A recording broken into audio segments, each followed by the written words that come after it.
제가 인도에서 선교를 할 때 저에게 굉장히 많은 영감을 주고 도전을 준 사람 중에 하나는 마하트마 간디입니다. 여러분도 잘 아시는 간디입니다. 간디가 인도에서 얼마만큼 중요하냐면 인도에 있는 모든 집회는 딱 한 사람 마하트마 간디밖에 없습니다.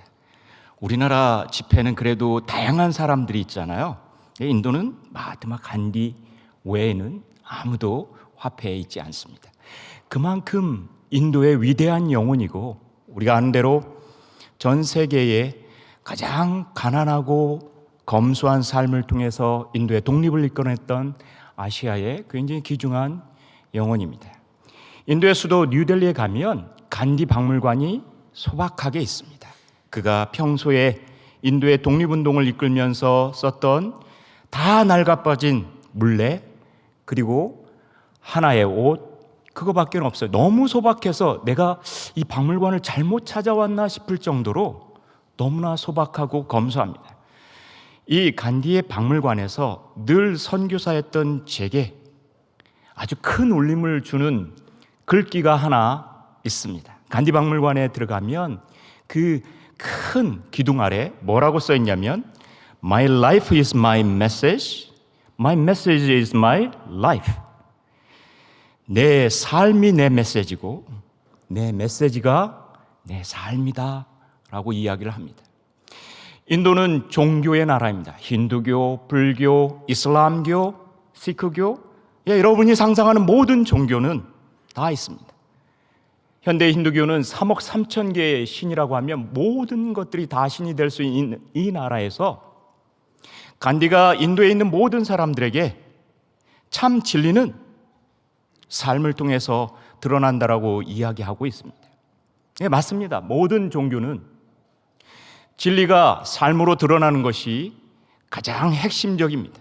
우리 기독교도 그렇죠. 그런데 다른 종교처럼 착하게 살아야 되고 우리가 말한 대로 살아야 된다라고 하는 것과 다르게 기독교는 타종교와 다르게 독특하고 또 사람들에게 구원을 가져오는, 온 세상에 구원을 가져온다라고 하면 우리가 말씀이 진리라고 하는 것, 예수 그리스도께서 말씀이 육신이 되어 이 땅에 오셨다라는 것은 다른 종교와 다르게 어떠한 중요한 의미를 가지고 있는지 우리는 말씀을 통해서 분명하게 알아야 된다라고 생각이 합니다. 타종교와 다르게 기독교는 예수 그리스도의 가장 핵심적인 교리로 성육신을 이야기합니다. 오늘 읽어주신 이 본문은 우리가 가슴속에 그리고 우리의 자손 대대로 물려줘야 될 가장 중요한 신앙 고백입니다. 빌립보서 2장 5절에서 11절 말씀은 이렇게 중요한데도 불구하고 사실 산문체로 평범하게 이야기체로 그냥 내려 읽는 것 같지만 원래 헬라어 원문은 산문체가 아니라 찬양 예배에서 드리는 시로 역동적인 운율로 이루어져 있습니다. 그래서 6절부터 11절까지는 세 절씩 끊어서 대꾸와 대조를 이루면서 아주 역설적이지만 예수 그리스도가 어떤 하나님의 본성을 가졌는지를 이 역설적인 대꾸와 대조를 통해서 우리가 절대 잊어버리면 안 되는 예수 그리스도의 역동적인 그 본성을 우리에게 이야기해주고 있습니다. 오늘 본문을 두 개로 나눠보면 6절부터 8절까지 전반부는 하강이에요. 방향이 낮아지는 거예요. 그리고 여기에는 주어는 예수님이에요. 어떤 예수님이냐면 인간 예수 그리스도가 계속해서 낮아지려는 하강의 방향을 끊임없이 보여주고 있습니다. 이에 비해서 하반부 9절부터 11절까지 하반부는 전혀 다른 방향이에요. 상승이에요. 높아지는 거예요. 끊임없이 높아져서 가장 높은 곳까지 올리시는 주어가 하나님이십니다. 만유의 주이신 신중의 신이신 그 하나님 한 분은 끝까지 인간 예수를 높이는, 의로운 삶을 사는 참 인간 예수를 높이시겠다라는 하나님의 열망을 이 상승하는 높이에서 보여주고 있습니다. 그래서 오늘 본문을 이렇게 두 가지의 방향, 하나는 인간 예수가 어떤 열망을 갖냐면 낮아지고 또 낮아져서 인간과 같아지려는 그분의 하강하는 열망의 하나의 방향. 두 번째 방향은 참 신이시고 온 세상의 주인이신 그 하나님께서 높이시고 또 높이셔서 고난받는 참 그리스도를 세상 끝까지 높이시겠다는 그 하나님의 열망, 그 상승의 열망, 그 방향을 통해서 오늘 우리가 고백하는 성육신 교리가 무엇인지 그 이야기를 해보려고 합니다. 먼저 첫 번째 방향 6절부터 8절까지를 보겠습니다. 6절은 이렇게 시작합니다. 그는 근본 하나님의 본체시나 하나님과 동등됨을 취할 것으로 여기지 아니하시느라고 이야기합니다. 원래 하나님이시지만 인간 예수가 오늘 교회에 우리 개인에게 그리스도인들에게 이야기하는 것은 그분의 열망은 계속해서 낮아지겠다고 하는 그 열망입니다. 철저하게 하강하는 것이고 도대체 밑바닥이 어딘지 모를 정도로 낮아지려고 하는 그분의 열망은 가장 높은, 가장 존귀한, 가장 강력한 하늘 문화를 버리시고 가장 천하고 가장 낮은 땅의 문화로 오겠다라는 거예요. 선교사가 될 때 얼마나 많은 훈련 속에서도 제 귀에 못이 막 박히도록 들은 것은 현지인처럼 현지인과 하나 되라는 거예요. 아이덴티피케이션이라는 말을 미국에서도 선교 훈련을 받을 때 귀에 못이 박힐 정도.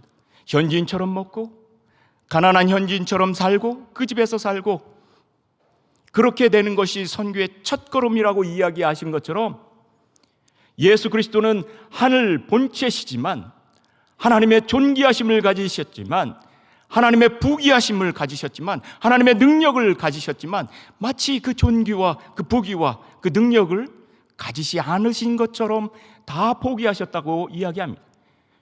오늘 사도 바울은 이렇게 인간 예수 그리스도가 얼마나 낮아지시는지를 7절, 8절에서 계속해서 강조를 하고 있습니다. 7절 말씀입니다. 같이 한번 읽어볼까요? 같이 읽겠습니다. 시작. 오히려 자기를 비워 7절의 주동사는 자기를 비웠다라는 말입니다. 케노시스라는 말입니다. 케노시스는 단순히 타종교에서 이야기한 대로 더 내려놓고 자기를 비우고 욕심을 비우라는 이야기가 아닙니다. 1차적으로는 그런 의미가 있지만 초대교회는 이 헬라어를 케노시스라는 헬라어를 of no effect, 아무런 효력이 없도록 사용하신 예수 그리스도의 그 신적인 속성에, 하나님의 속성에 주목하고 있어요. 하늘의 존귀를 가졌지만 하나님의 부귀를 가졌지만 그 부귀를 자기를 위해서 쓰지 않는 거예요. 하나님의 하강하려는 이 예수 그리스도의 노력은 세상과 정반대되는 방향이에요. 세상은 어떻습니까? 창세기 11장에서 보여주는 세상의 가장 중요한 본성적인 욕망은 상승이에요. 사람들이 바벨탑을 쌓을 때, 과학기술을 쌓을 때, 문명을 쌓을 때, 부를 축적을 할 때 계속해서 높아지자 더 쌓자 더 가지자고 이야기하는 것은 이제 상식이 되었습니다. 한국 사회도 그게 상식이 되었고 많은 젊은이들도 상승하려는 욕구를 본능적으로 갖게 됩니다. 그런데 오늘 성경에서 예수 그리스도는 정반대 방향으로 하강하는 것으로 내가 그 부귀를 가지고 있음에도 불구하고 그 부귀를 쓰지 않겠다라는 거예요. 내가 세상의 모든 지식을 가졌음에도 불구하고 그 지식을 쓰지 않겠다라고 작정하시는 겁니다. 그래서 자기를 비운다라는 이 표현은 오늘 예수 그리스도를 믿는 사람들은 세상과 정반대의 방향을 가겠냐라고 우리가 조금 가진 그 부귀와 조금 가진 그 은사와 조금 가진 그 건강에 대해서도 주님께서 그렇게 물어보시는 것. 두 번째 8절 보겠습니다. 한 번 더 예수님께서는 더 낮아지라고 이야기하시는데 8절 읽습니다. 사람의 모양으로 나타나사 자기를 낮추시고 죽기까지 복종하셨으니 곧 십자가에 죽으십니다. 두 번째는 자기를 낮추시고라는 에타파이노센입니다. 원래 이 헬라어의 뜻은 산을 깎아 낮아지게 평평하게 만든다라는 뜻입니다. 그런데 이걸 초대교회는 평범하게 쓰지 않았습니다. 이 단어는 산을 깎아서 평평하게 만들고 낮아지게 만든다라고 이야기하는 그 당시에 이 헬라어의 뉘앙스는 상당히 부정적이었어요. 다른 사람 앞에 무릎을 꿇고 굴복하게 된다라는 종의 모습을 보여주기 때문에 굉장히 부정적이었어요. 그런데 초대교회는 이 부정적인 뉘앙스를 예수 그리스도의 십자가를 받아들인 순간부터는 아주 긍정적으로 역설적으로 사용을 하기 시작합니다. 격을 떨어뜨리는 그 굴복이 아니라 내 자신 안에 있는 욕망과 욕심을 포기하는, 자기를 깎는 단단함이 내 안에 들어온다라고 하는 거예요. 나를 포기하면 포기할수록, 내가 가진 것을 놓으면 놓을수록, 더 내려놓으면 놓을수록 우리를 더 단단하게 하시는 예수 그리스도의 놀라운 영이 우리에게 채워진다라는 것을 경험하기 시작하는 겁니다. 그런데 이거는 사실은 다른 종교도 있어요. 20년 동안 선교하면서 힌두교의 다양한 구루들을, 그다음에 이슬람의 많은 이맘들을 만나면서 그 종교에도 이런 게 있어요. 그런데 오늘 결정적으로 예수 그리스도의 십자가가 보입니다. 어디에 보인다고요? 8절에 보면 사람의 모양으로 나타나사 자기를 낮추시고 죽기까지 복종하셨으니 라고 이야기합니다. 마치 이 문법 구조는 동사에서 분사로 넘어가고, 분사가 갑자기 마지막 접속사로 방향을 보여주는 듯이 계속해서 이 문법 구조를 어디로 끌고 가냐면 마지막 접속사 대라고 하는 대로 우리를 끌고 가요. 우리의 시선을 여기에 머물게 하는데, 이 대라는 거는 뭐냐면 죽기까지예요. 우리가 우리 자신을 위해서 쓰고 싶은 모든 욕망들을 버리게 하는 것은 딱 한 가지로 가능해요. 십자가에 죽기까지 달려신 예수 그리스도의 십자가의 사랑의 정신 없이는, 그 희생의 정신 없이는 우리는 타자를 위해서 내 것을 절대 포기할 수 없다라고 이야기합니다. 타 종교가 그래요. 그런데 기독교만이, 예수 그리스도만이 진리인 가장 중요한 이유는 십자가가 바로 이 역설을 가지고 있어요. 우리의 정과 욕심을 십자가 안에 못 박으면 못 박을수록, 내가 더 가지려고 하는 그 욕망을 못 박으면 못 박을수록 누가 사냐면 소외되고 가난하고 내 옆에 있는 예수 그리스도를 알지 못하는 사람이 살기 시작한다라고 성경은 이야기하고 있습니다. 바울이 그렇게 고백을 하는 거예요. 나를 포기했더니 가난한 사람이 살고, 나의 부요를 포기했더니 이 세상에서 불쌍한 사람들이 살아나기 시작하는 구원의 능력을 본다라고 이야기하고 있습니다. 예수님의 섬김은, 예수님의 낮아짐의 방향은 타자의 유익을 위해서, 타자의 구원을 위해서 가장 밑바닥까지 낮아지면 그가 산다라는 놀라운 고백을 하고 있습니다. 바울의 선교적인 고백은 무엇입니까? 십자가의 도가, 이렇게 하강하고 낮아지는 도가 상승을 요구하는 세상 그 사람들에게는 아주 미련하고 어리석은 것이지만, 구원을 얻는 우리에게는 하나님의 지혜요, 하나님의 능력이라고 이야기를 하고 있습니다. 사랑하는 영락 청년 선교사 여러분, 내가 가진 시간과 은사, 건강과 물질, 지금의 세상은 나를 위해서 오롯이 쓰라고, 나를 위해서 집중하라고 이야기하는 그 세계관에 대해서 인카운터링 하십시오. 대적하십시오. 반대로 사십시오. 하강하면서 사십시오. 그것이 두려울지라도, 그게 손해보는 삶일지라도 예수 그리스도의 십자가는, 예수 그리스도의 십자가에 우리의 정과 욕심을 못 박을 때마다 주님이 우리를 그렇게 하게 하십니다. 이 시대의 상식을 전복시키는 영락교회 선교 비전이 되기를 원합니다. 이렇게 살면, 이렇게 하강해 살면 두 번째 방향은 9절에서부터 11절까지 아주 다른 하나님의 열심이 나옵니다. 그분의 방향은 상승입니다. 9절 말씀입니다. 같이 읽겠습니다. 시작.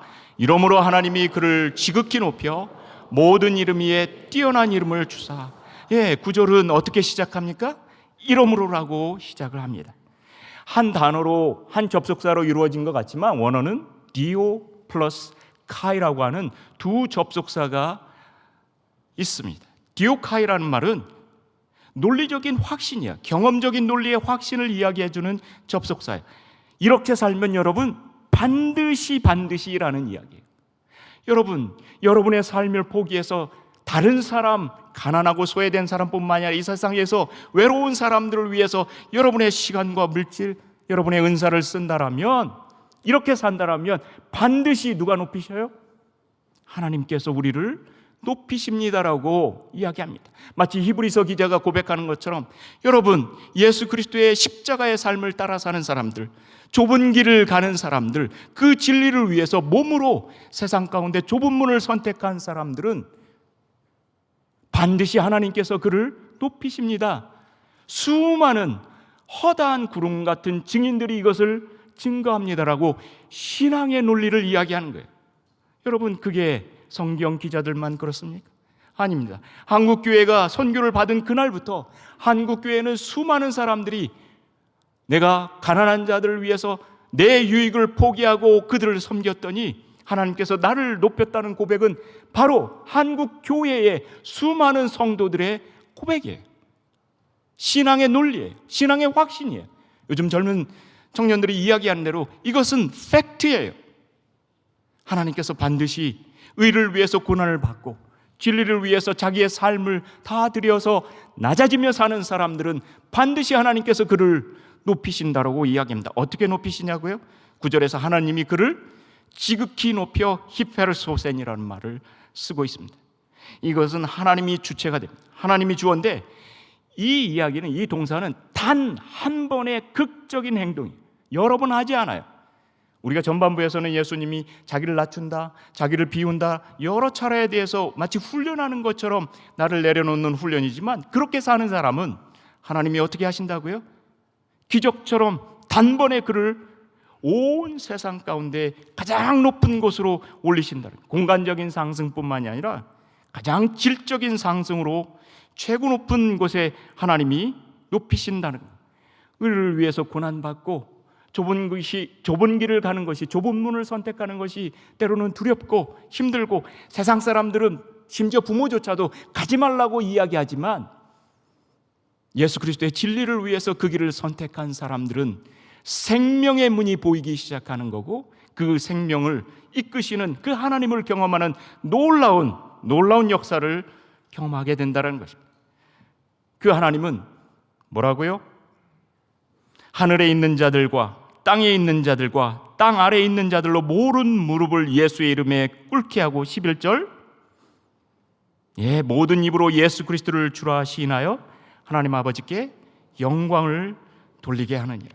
세상과 다른 가치관을 살고 있는 젊은 그리스도인들에게는, 영락 청년들에게는 반드시 하나님께서 온 열방 중에서 온 족속과 온 나라와 온 언어가 예수 그리스도의 무릎 앞에 꿇는 것을 반드시 보겠다고 하는 하나님의 작정입니다.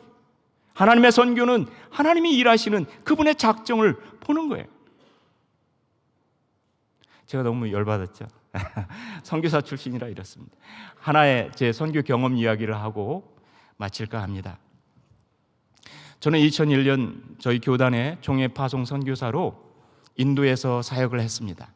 제 주된 사역은 신학교 사역이었지만, 이 신학교에 왔던 학생들은 대부분 빈민가 출신이거나 농촌교회 출신의 가난한 학생들이었습니다. 그래서 한국교회 후원을 받아서 이 학생들에게 장학금을 주고 기숙사 생활을 같이 하면서 제자훈련을 하고, 그래서 2년 동안의 신학교육을 한 다음에는 이 학생들이 교회를 개척할 때는 같이 교회를 개척했습니다. 대부분 빈민가나 아니면 시골에 있는 가정교회를 개척을 했습니다.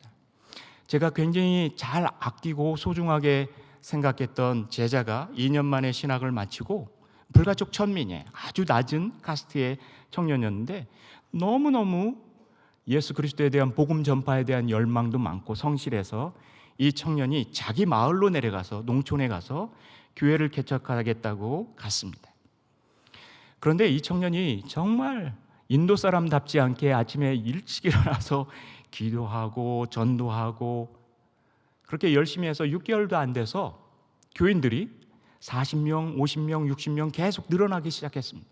그래서 6개월 넘어서부터는 저하고 동역하는 인도 목사님한테 연락을 해서, 목사님, 우리 가정교회에 와서, 농촌교회에 와가지고 부흥 집회를 해주시고, 이 부흥 집회가 끝나면 여기다가 교회를 건축할 수 있는지 좀 도와주셨으면 좋겠습니다. 얼마나 자랑스러웠는지 몰랐어요. 처음 신학생, 졸업생이 교회를 개척해서 거기다 건축을 하겠다고 하니까 이거는 정말 제 면류관 같은 느낌이 들었어요. 그래서 열일을 마다하고 인도 동역자 목사님하고 시골 오지를 정말 찾아갔습니다. 그런데 인도는 그 당시만 해도, 지금도 그래요. 인도의 농촌 지역은 카스트처럼 중요한 제도가 아직까지 살아 있습니다. 그래서 인도 정부가 이 카스트에 따라서 인도에 있는 마을을 판짜야트라고 해서 마을 촌장에게 땅을 사거나 아니면 가벼운 사법을 할 수 있도록 그 권한도 부여를 해줬습니다. 그래서 항시 교회를 지으려면, 교회를 개척하려면 누구를 잘 만나야 하냐면 이 촌장을 굉장히 잘 만나야 되고, 이 사람한테 내가 존경을 얼마나 하는지 잘 보여줘야 됩니다. 그래서 이 마을에 갈 때 제가 한국에서 가져온 최고로 좋은 옷, 그리고 한국의 단기 선교팀들이 와서 준 선물 중에서 제일 좋은 한국 선물을 가지고 이 인도의 촌장님을 만나러 갔습니다. 촌장님을 만나러 갔는데 외국인이 왔다고 하니까, 그 당시만 해도 외국인이 시골에 오지 않았거든요. 얼마나 환대를 해주시는지 몰라요. 제가 또 선물을 주니까 이게 한국 선물인 걸 보고 이분이 입이 막 찢어지기 시작하는데, 그 다음부터 뭐를 하시냐면, 야, 우리 집에 한국 물건이 많다라고 해서 자기 집에 방문마다 열어주면서 한국 물품을 보여주는 거예요. 그러니까 문을 하나 열었는데 S 제품이 보이고, 문을 열었는데 엘사 제품이 보이고, 온통 한국 물품으로 도배를 한 거예요. 그러면서 한국을 얼마나 칭찬을 하시는지 몰라요. 물건도 좋고. 그래서 첫 느낌이 뭐였냐면, 교회를 지을 수 있겠다. 너무 마음속에 기쁨이 몰려오는, 얘기가 너무 잘 되고 있었어요. 그래서 이분이 환대하고 한국에 대한 이야기하고 한국 교회에 대한 이야기들을 막 하고 있는데, 분위기가 너무 좋으니까 저랑 같이 갔던 동역자 인도 목사님이 오버하기 시작하는 거예요. 너무 분위기가 좋으니까. 그러면서 여기에 있는 교인들이 막 늘어나고 있다는 이야기 참에 인도 목사님이 뭐라고 이야기하셨냐면, 혹시 한국에 있는 폴 용기조를 들어봤냐? 라고 촌장님한테 물어보는 거예요. 조영기 목사님을 들어봤냐고 이야기하는 거예요. 조영기 목사님이 그 당시에 저희가 방문하기 전에, 몇 년 전에 인도에 와가지고 100만 명이 넘는 집회를 하셨어요. 그래서 인도 사람들이 다 알아요. 그런데 약간 분위기가 싸해지는 게 뭐냐면, 우리 인도 목사님이 거기는 능력도 말고 설교를 하게 되면 병자도 낫고 놀라운 일들이 일어나고, 분위기가 얼마나 싸해지냐면 저는 그분을 전혀 몰라. 그리고 여러분도 알다시피 장로교회에서 굉장히 전통적인 신앙으로, 예전도 굉장히 전통적인 예전만 자랐고 또 신학도 그렇게 했어요. 그런데 이분들이 오순절, 병고침 이런 이야기를 하니까 이 촌장님과 그 옆에 촌장 동생이 있었어요. 이분들이 얼굴이 갑자기 펴지더니 갑자기 자기 집으로 가자고 그러면, 촌장의 동생이. 분위기가 정말 싸해지기 시작하는 거예요. 야, 이거 이상해지기 시작한다. 그래서 제 손과 인도 목사님을 잡고 데리고 간 바로 옆집이 촌장 동생 집이었는데, 거기서 이야기하는 거예요. 우리 송아지가 병이 들었는데 고쳐주면 좋겠다고 그러는 거예요. 그때는 등골, 싸한 정도가 아니라 등골에서 식은땀이 내려오기 시작하는 거예요. 그때 시골이었기 때문에, 인도 시골이었기 때문에 40도를 오르락내리락 하고 있어요. 머리도 없잖아요. 위에서부터 식은땀이 내려오는 거예요, 등골까지. 제가 선교사로 가기 전에 전임 사역도 하고 대형교회에서 전임 사역해서 병원 신방도 많이 다녔지만, 그래서 많은 환자들을 기도하고 그랬지만 송아지는 처음이에요. 어떻게 해야 될지를 잘 모르겠어요. 그런데 안수에서 목사님이 안수 기도를 하자는 거예요. 빌빌거리고 있는 송아지를 보고 이거를 안수를 해야 되는데, 머릿속에서는 무슨 생각이 아니면, 내가 이 빌빌거리는 병든 송아지를 못 고치면 여기다 뭐를 못 짓는 거예요. 교회를 지을 수가 없는 거예요. 인도는 굉장히 영적인 나라이기 때문에 힌두교의 신이 센지 예수님의 신이 센지, 동네 사람들이 그때 한국에서 왔다고 그러니까 200명 정도 온 동네 사람들이 다 모여서 그걸 보고 있는 거예요. 제 뒤로 200명의 힌두 요 마을 사람들이 봐서 이걸 고치는지 안 고치는지 보고 있는 거예요. 송아지에다 안수하고, 그때부터 정말 1시간이 1분처럼 기도를 했어요. 신학교 때 배운 모든 기도를 다 해봤어요. 이론으로 배운 기도는 다 했어요. 통성, 망언 다 했어요. 정말 힘을 다해서, 죽을 힘을 다해서 이거 아니면 선교 끝나겠다 싶어서 정말 기도를 열심히 했습니다. 죽으라고 했어요. 어땠을까요? 고쳤어요? 믿음이 좋으셔. 얘가 꼼짝을 안 해요. 꼼짝을. 그래서 얼마나 당황스러운지 몰라요. 저녁 집회 시간이 이제 다 돼갔습니다. 이게 기도를 해도 안 나으니까 동네 사람들도 조금씩 빠져나가기 시작해요. 동네 사람들 다 가고 또 저녁 집회 될 시간이 되어서 굉장히 그 분위기에서 나와서 저녁 집회를 하러 갔습니다. 인도 저녁 집회는 8시에 시작해서 한번 전도 집회를 하면 기본이 3시간입니다. 3시간 동안 찬양을 열광적으로 하고 설교도 목사님마다 1시간씩 돌아가면서 할 정도로 굉장히 많이 하고 있었습니다. 제 순서가 올 때까지 2시간이 찬양하고 교인들이 박수치고 열정적으로 인도 목사님들이 설교를 하는데 그게 제 귀에 들어오겠어요? 제 머릿속에는 뭐만 있어요? 걔밖에 생각이 안 나요. 인도 목사님들이야 본인들이 이 교회를 짓는 게 아니니까 계속해서 송아지만 생각나는 거예요. 그래서 11시 예배가 다 끝나고 집회가 끝나고 나서 저희 전도자하고 인도 목사님하고 저하고 어디로 갔냐면 어디로 가겠어요? 동네 사람들이 다 자고 있는 송아지 우리는 못 갔어요. 창피해서.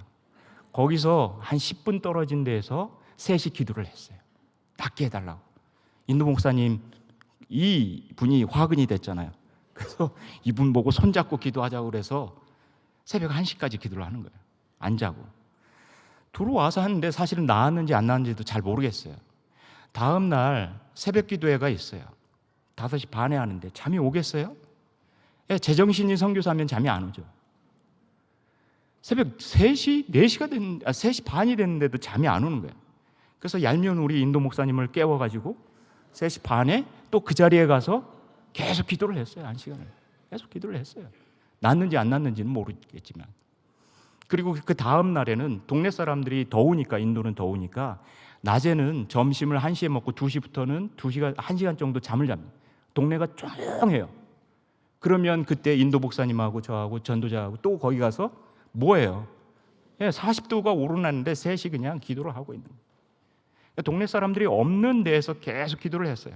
근데 마지막 날은 얘가 좀 차도가 있는지 궁금해지기 시작하는 거예요. 마지막 날 새벽 집회에는 조금 더 목사님들을 일찍 깨워가지고 4시에 갔습니다. 4시에 가가지고 동이 틀 때까지, 통상 6시 정도에 동이 트는데 죽자 사자 또 기도를 했어요. 어스름하게 그 우리가 보여. 그런데 어땠을까요? 안 나왔어요.